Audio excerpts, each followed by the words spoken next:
வணக்கம் மக்களே. அரசு வேலைக்கு போகணும் அப்படிங்கிற ஒரு கனவுகளோடு இருக்கக்கூடிய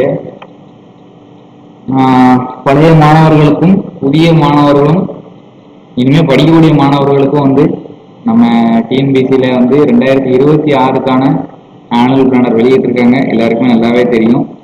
இந்த ஆனுவல் பிளானர் நம்ம பார்த்தோம் அப்படின்னா நம்மளுக்கு ஒரு 2 அட்வான்டேஜஸ், ஒரு பெரிய அட்வான்டேஜஸ் இருக்கு.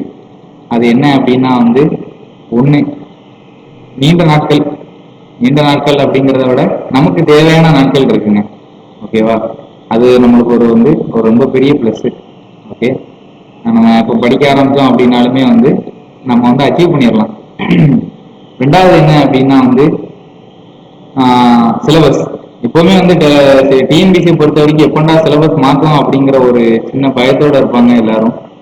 ஆனா இப்போ அந்த ஒரு இதுவுமே நம்மளுக்கு கிடையாது. டிஎன்பிசியில் என்ன சொல்லிட்டாங்கன்னா, இந்த ஆண்டுக்கான எல்லா தேர்வுகளையுமே சிலபஸ் நாங்க மாற்ற மாட்டோம் அப்படின்னு சொல்லிட்டாங்க. இது கிட்டத்தட்ட இந்த ரெண்டுமே நம்மளுக்கு ஒரு பெரிய வாய்ப்பு. ஓகேவா? அப்படி பார்க்கும்போது இந்த வருஷம் எல்லா தேர்வுமே இருக்கு. நம்ம குரூப் 2027 தானோ, குரூப் 4 2027 தானோ அப்படின்னு நம்ம நினைச்சுக்கிட்டு இருக்கோம். எல்லாமே இந்த ஆண்டுலேயே இருக்கு. அதே மாதிரி எல்லாத்துக்குமே நம்ம படிக்கிறது, ப்ரிப்பேர் பண்றதுக்கும் நல்ல டைமே இருக்கு. நம்ம ஒரு நல்ல ஷெடியூல் போட்டு நம்ம படிக்க ஆரம்பிச்சோம் அப்படின்னாலே நம்ம ஈஸியா அச்சீவ் பண்ணிடலாம். இந்த வருஷத்துலேருந்தே நம்ம அரசு வேலைக்கு போயிடலாம்.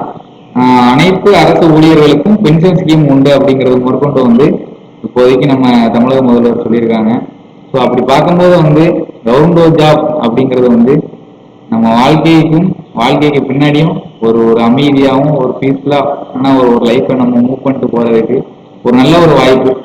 அதனாலதான் எல்லாருமே கவர்மெண்ட் எம்ப்ளாயி அப்படிங்கிறது, நம்ம கவர்மெண்ட் எம்ப்ளாயி அப்படிங்கிறது ஒரு வேலை அப்படிங்கிறத விட நம்மளுக்கும் நம்ம தலைமுறைக்கும் ஒரு அடையாளம். ஓகேவா? அப்படிங்கிறது தான் கவர்மெண்ட் எம்ப்ளாயி அப்படிங்கிற ஒரு மிகப்பெரிய ஒரு ட்ரீம். ஓகே, அப்படி பார்க்கும்போது இப்போ நம்ம அந்த சிலபஸ் எந்த சேஞ்சஸுமே இருக்காது அப்படின்னு அவங்க டிஎன்பிசியில் சொன்னதுனால நம்ம டிஎன்பிசி நம்ம அந்த சிலபஸை நல்லா பார்க்கணும். ஓகேவா? அந்த சிலபஸ்ல என்னெல்லாம் கொடுத்துருக்காங்க, ஒரு அரசியல் ஊழியரா ஆகணும் அப்படின்னா நமக்கு என்னென்னலாம் தெரிஞ்சுக்கணும் அப்படிங்கிறதுக்காக அவங்க டிஎன்பிசில இருந்து ப்ரிப்பேர் பண்ண ஒரு சிலபஸ். ஓகேவா? அப்போ அந்த சிலபஸ்ல என்னெல்லாம் இருக்கு, அந்த சிலபஸை நம்ம எப்படி எங்க இருந்து நம்ம படிக்கலாம், இது ரெண்டுமே நம்மளுக்கு தெரிஞ்சு நம்ம ஓரளவுக்கு தெரிஞ்சுக்கிட்டோம் அப்படின்னாலே மெட்டீரியல் ப்ரிப்பரேஷன், நம்ம சிலபஸை பத்தி நல்லா தெரிஞ்சுக்கிட்டோம் அப்படின்னாலே நம்ம போற பாதையில பாதி தூரத்தை நம்ம அச்சீவ் பண்ணிடலாம். அப்படிங்கிறது தான் எல்லா அச்சீவர்ஸுமே சொல்லக்கூடியது. ஓகேவா? அப்படி பார்க்கும்போது குரூப் 2 இருக்கட்டும், குரூப் 4 இருக்கட்டும், அதுல தமிழ் அப்படிங்கிற ஒரு ஒண்ணு ரெண்டுக்குமே பொதுவானது தமிழ் சிலபஸ் அப்படிங்கிறது. எதுக்கு பர்டிகுலரா தமிழ் அப்படி சொல்றோம் அப்படின்னா நம்மளோட தாய்மொழி ஒண்ணு. இன்னொன்னு என்ன அப்படின்னா 200 கொஸ்டின்ஸ்ல 100 கொஸ்டின்ஸ் தமிழ்ல வரும். ஓகேவா? அதனால நம்மளோட போக்கஸ் அப்படிங்கிறது தமிழ்ல, நம்ம ஏர்லியராகவே தமிழ் நம்ம ஸ்டார்ட் பண்ணிட்டோம் அப்படின்னா அது ஒரு மிகப்பெரிய இப்பவே நம்ம தமிழ் ஸ்டார்ட் பண்ணோம் அப்படின்னா பெரிய அட்வான்டேஜஸா இருக்கும். ஓகேவா? நாளைக்கு 200ல 100 கொஸ்டின்ஸ் நம்ம தமிழ் நம்ம கையில இருக்கு அப்படிங்கும் போதே நம்மளுக்கு மிகப்பெரிய நம்ம ஆல்மோஸ்ட் நம்ம கவர்மெண்ட்ல அச்சீவ் பண்ற மாதிரி தான். ஓகேவா? அதனாலதான் நம்ம இனிஷியலாவே தமிழ் சிலபஸ்ல நம்ம அதிகமா போக்கஸ் பண்றது நல்லது அப்படிங்கறது சொல்லப்படுது. ஓகேவா? அப்படி நம்ம பார்க்கும்போது என்ன அப்படின்னா தமிழ் சிலபஸ்ல என்னெல்லாம் இருக்கு அப்படிங்கிறத நம்ம பார்க்கணும். ஓகே, நான் ஒரு அரசு ஊழியர் ஆயிட்டேன் அப்படின்னா நான் ஒரு ஆள்கிட்ட பேசுறதும், ஒருத்தங்கிட்ட கடிதம் கொடுக்கறதும், நான் மத்தவங்க என்கிட்ட பேசுறதும், புரியுதல் வைக்கிறல், ஒரு இலக்கண பிழை இல்லாம பேசுறது வைக்கிறது எல்லாமே அவனுக்கு தெரிஞ்சிருக்கா, அந்த தமிழ் நாலேஜோட உள்ள வாரானா அப்படிங்கிறதுக்கு உண்டான நம்ம தமிழ் சிலபஸ் தான் அது. ஓகேவா? அப்படி பார்க்கும்போது தமிழ் சிலபஸ்ல கிட்டத்தட்ட ஒரு 7 அலகுகள் இருக்குமா. ஓகேவா? அப்படி அந்த 7 அலகுகள் இருக்கு. அது என்னென்னலாம் அப்படிங்கறதும் நம்ம ஒண்ணா பார்க்கலாம். ஓகேவா? அப்படி பார்க்கும்போது தமிழ்ல ஃபர்ஸ்ட் என்ன அப்படின்னா இலக்கணம். ஓகேவா?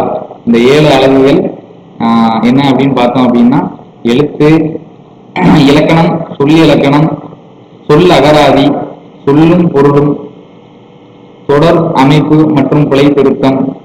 நம்ம இப்படி ஒண்ணா நம்ம அடுத்தடுத்து பார்க்கலாம். ஓகேவா? என்னென்னலாம் இருக்கு அப்படிங்கறத. ஆனா இனிஷியலாவே நம்ம டெப்தா உள்ள ஒவ்வொரு நம்ம இலக்கணத்துல தமிழை பொறுத்த வரைக்கும் நம்ம ஒவ்வொரு டாபிக்குமே நம்ம அப்கமிங் வீடியோஸ்ல ரொம்ப தெளிவா பார்த்துடலாம். கான்பிடண்டா நம்ம வந்து 100 கொஸ்டின்ஸையும் அச்சீவ் பண்றதுக்குண்டான ஒரு கான்பிடண்டோட நம்ம இருக்கலாம். ஓகேவா? என்னென்னலாம் ஸ்டார்டிங்ல நம்ம பார்க்கோம் அப்படின்னா இலக்கணம். ஒரு இலக்கணம்னா என்ன? ஒரு மொழியை நம்ம, அதாவது நம்ம தமிழ் மொழியை ஒரு ஆள்கிட்ட பிழையின்றி பேசவும் எழுதவும் துணை செய்வது தானே இலக்கணம். ஓகேவா? அதுதான் இலக்கணம். நம்ம வாழ்க்கைக்குன்னு ஒரு இலக்கணம் இருக்கும்.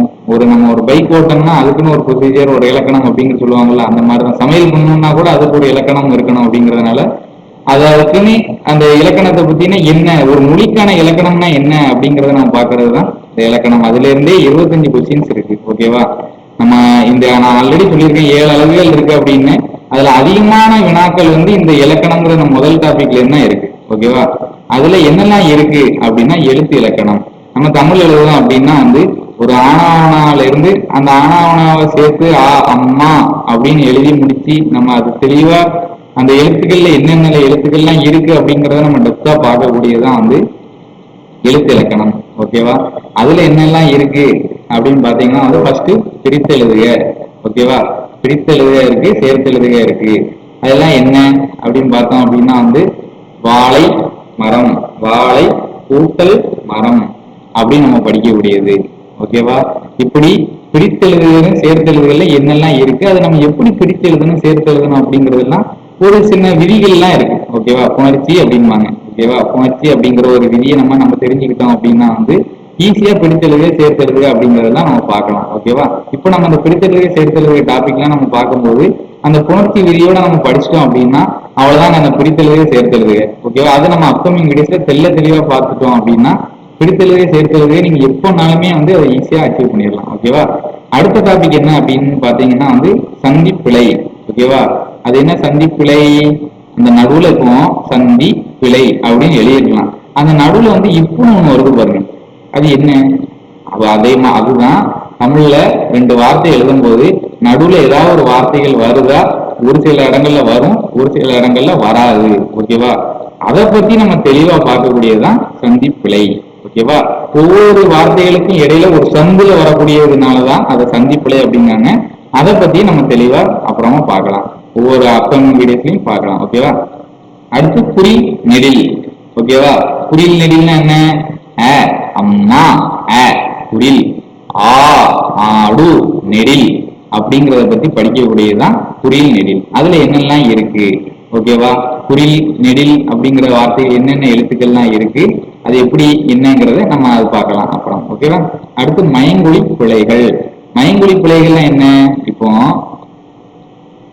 அலை, அலை,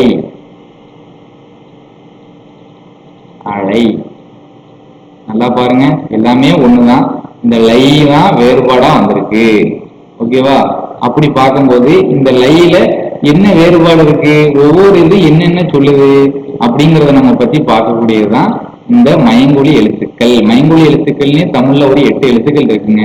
3 லேவும் 3 நேவும் அப்புறம் 2 ரேவும் ஆக மொத்தம் 8 எழுத்துக்களை பத்தி நம்ம படிக்கக்கூடியதான் இந்த மயங்கொலி வேறுபாடுகள்.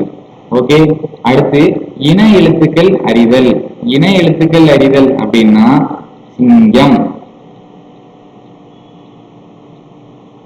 தங்கம், சங்கம். ஓகேவா? இப்ப இதுல என்ன பொதுவா இருக்கு? சிங்கம், தங்கம், சங்கம். இதுல இங்கு கே, இங்கு கே, இங்கு கே அப்படிங்கிற ஒரு வார்த்தைகள் வந்து பொதுவா இருக்கு பாத்தீங்களா? அப்படி தமிழ்ல ஒவ்வொரு இனமா ஒரு சில கேங்கா வருவாங்க. அவங்க யாரெல்லாம் எங்கெங்க எல்லாம் அவங்க வருவாங்க அப்படின்னு நம்ம படிக்கக்கூடியதுதான் இன எழுத்துக்கள். ஓகேவா? அடுத்து சுட்டெழுத்துக்கள். நீங்க யாரோ ரோட்ல போறவங்களையோ ஏதோ ஒண்ணு பைக்லயோ கார்லயோ எங்கேயோ யாரோ ஒருத்தவங்க போறாங்க அப்படின்னா அங்க போறாங்க அப்படின்னு சொல்லுவீங்களா? அங்க போறாங்க அப்படின்னு சொல்றது. அப்புறம் வந்து இந்த இருக்காங்களா அப்படின்னு நீங்க சொல்லுவீங்களா? இப்படி ஏதோ ஒண்ணு சுட்டி காட்டுறீங்க பாத்தீங்களா? அப்படி சுட்டி காட்டக்கூடியது என்னெல்லாம் அப்படிங்கறத வந்து நம்ம படிக்கக்கூடியதுதான் சுட்டெழுத்துக்கள். இதுலயே உங்களுக்கு ஓரளவுக்கு ஒரு ஐடியாவும் வந்திருக்கும்.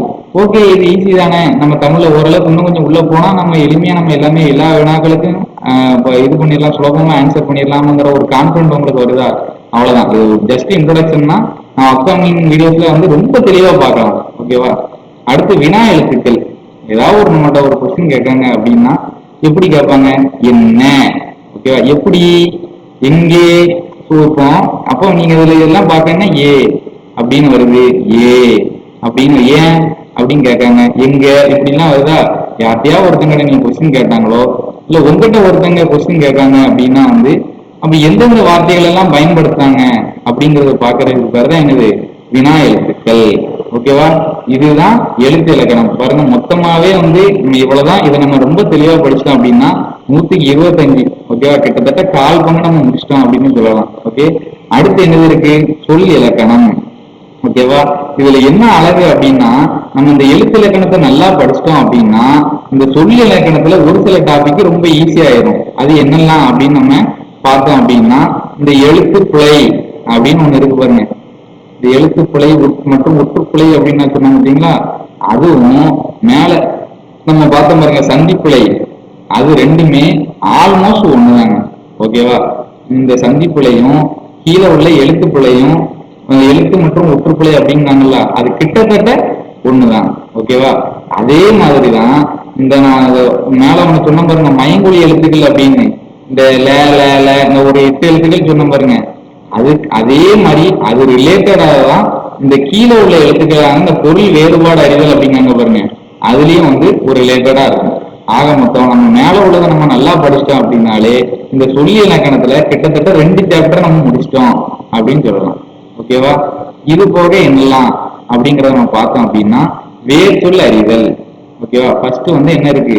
வேர்ச்சொல் அறிதல். அது என்ன வேர்ச்சொல் அறிதல் அப்படின்னா வந்தான் அப்படின்னா அதுல வேற என்ன அப்படின்னா வா அப்படிங்கறது இருக்கும். ஓகேவா? அது என்ன அப்படிங்கறத நம்ம வேர்ச்சொல்ல பார்க்கும்போது நம்ம தெளிவா பார்த்துக்கலாம். ஓகேவா? அடுத்து நம்ம வேர்ச்சொல்ல நம்ம பார்த்துட்டோம் அப்படின்னா அந்த வேர்ச்சொல்லில இருந்து எழக்கூடிய வார்த்தைகள் என்னெல்லாம் அப்படிங்கறத நம்ம பார்க்கணும். ஒரு வேர்ச்சொல்ல நம்ம நல்லா தெரிஞ்சுக்கிட்டோம் அப்படின்னா அதுல இருந்து தமிழ்ல என்னென்னலாம் வார்த்தைகள் வருது, அப்ப அந்த வார்த்தைகள்லாம் என்னது அப்படிங்கறத நம்ம பார்க்கணும். ஓகேவா? இப்போ சாதாரணமா வந்தான் அப்படின்னு இருக்கு, வந்த அப்படின்னு இருக்கு, வா அப்படின்னு இருக்கு, வந்தவன் அப்படின்னு இருக்கு. இப்போ ஒவ்வொன்றும் ஒவ்வொரு வார்த்தை, ஒரு வா அப்படிங்கறத வச்சு இவ்வளவு வார்த்தைகள் வருது பாத்தீங்களா? அப்போ ஒவ்வொரு வார்த்தையும் என்ன அப்படிங்கிற நம்ம படிச்சோம் அப்படின்னாலே நம்ம இந்த வினைமுற்று, வினையச்சம், வினையால் அணையும் பேர், பேரச்சம், இது எல்லாமே ஈஸியா தெரிஞ்சுக்கலாம். ஓகேவா? ஒரு வேர் சொல்லி வந்தான், அந்த வாங்குற வார்த்தையை வச்சு வந்தான், வந்த, வந்து, வந்தவன், வருதல், இது எல்லாமே என்னது?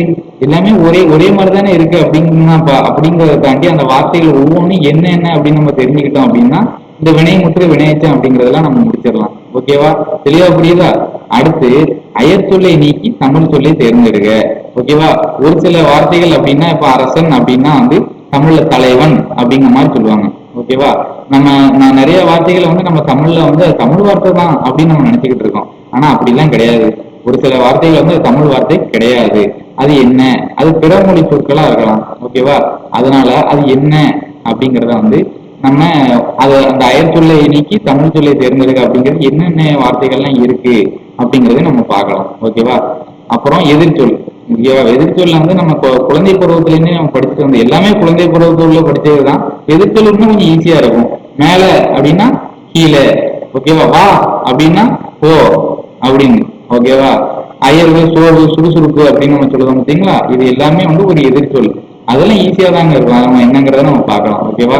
அடுத்து வினைச்சொல். இது என்ன அப்படின்னா இந்த வினை சொல்லும் மேல இருக்கு பாருங்க, இந்த வினைமுற்று, வினையச்சம் அப்படின்லாம் இருக்கு பாருங்க, இது எல்லாமே கிட்டத்தட்ட ஒரு இன்டர்லிங்கா இருக்கக்கூடியதுதான். அது நம்ம என்ன அப்படிங்கறத பார்க்கலாம். அப்போ இந்த 2 டாபிக் நம்ம பார்த்ததுல என்ன வந்திருக்கு அப்படின்னா எல்லாமே ஒண்ணுக்கு ஒண்ணு ஒரு தொடர்புடையதா தான் இருக்கு.